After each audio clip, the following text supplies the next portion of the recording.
പോലീസിൽ ഇൻഫോം ചെയ്തില്ലേ സർ? പോലീസിനെ അറിയിക്കൊന്നും വേണ്ട അങ്കിൾ. അരവിന്ദ് എന്തായി പറയുന്നേ?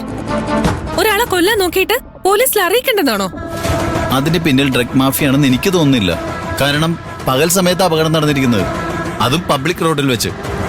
ഡ്രഗ് മാഫിയ ഒരാളെ ഇങ്ങനെ പരസ്യമായി അറ്റാക്ക് ചെയ്യില്ല. ഇത് പിന്നെ എങ്ങനെ സംഭവിച്ചെന്ന് അരവിന്ദ് പറയുന്നത്? അത് സ്വാഭാവികമായിട്ട് സംഭവിച്ച ഒരു ആക്സിഡന്റ് ആണെന്ന് എനിക്ക് തോന്നുന്നത്.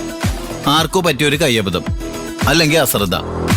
പാർവതി, ഇടിച്ച വണ്ടിയിലാണോ കൈലാസ് സാറിന് ഇവിടെ എത്തിച്ചത്? അല്ല, ഓട്ടോറിക്ഷയില. ഇടിച്ച വണ്ടി നിർത്താതെ പോയി. സർ, ഇടിച്ച വണ്ടി നിർത്താതെ പോയെങ്കിൽ മനഃപൂർവ്വം ഇടിച്ചത് തന്നെയാ. ആ കാര്യത്തിൽ എനിക്കൊരു സംശയമില്ല. ഇതിന്റെ പുറകിൽ ആ ഡ്രഗ് മാഫിയ തന്നെയാ.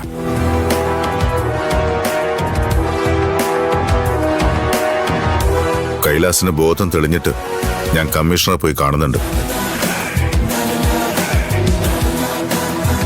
എന്റെ മോൻ ഈ അവസ്ഥ വരുത്തിയവനെ ജയിലിൽ അടയ്ക്കുന്നതിന് മുമ്പ് ഞാൻ നേരിട്ടൊന്ന് കാണും. അങ്കിൾ പറയുന്നത് ശരിയായിരിക്കാം.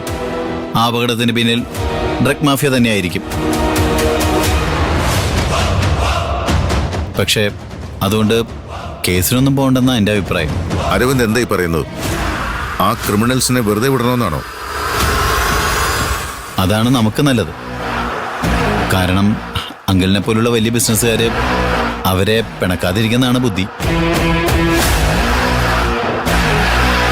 കുറച്ച് ഡ്രഗ്സ് നമ്മുടെ ഗാർമെന്റ്സിൽ ഒളിപ്പിച്ചു വെച്ചിട്ട് നമ്മൾ കയറ്റി അഴിക്കുന്നത് ഡ്രഗ്സ് ആണെന്ന് വരുത്തി തീർക്കാൻ അവർക്ക് കഴിയും.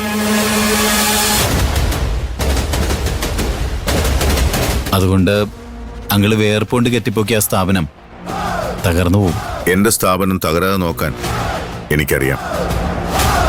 എന്റെ മോനെ നോവിച്ചവരെ